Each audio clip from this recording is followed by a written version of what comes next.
যে আপনি মাদ্রাসায় পড়েন নাই, হাদিস পড়েন নাই, ইত্যাদি ইত্যাদি কথা হয়েছে।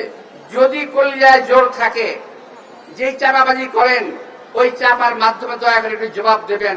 আমরা জানতে চাই ধর্মীয়ভাবে আপনি কোত্থেকে পাস করেছেন। একটা ঘটনা ঘটেছে নিঃসন্দেহে মর্মান্তিক, এই ঘটনা সহ্য করার মতো নয়। আমরা এই ঘটনার পুনরাবৃত্তি বাংলাদেশে কখনো দেখতে চাই না। ভাইয়েরা,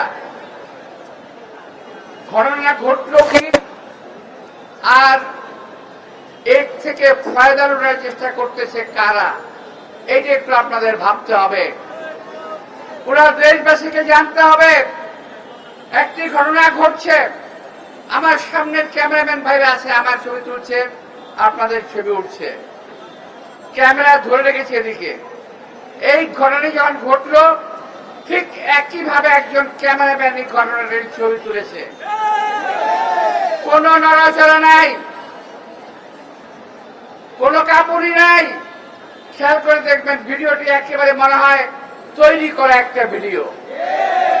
অর্থাৎ এই ঘটনাটি ঘটবে, ভিডিও করবে, দেশবাসীর সামনে তুলে ধরবে, জাতির সামনে বিএনপিকে মাথা নত করতে বাধ্য করবে, এমন চিন্তাধারা করেছিল।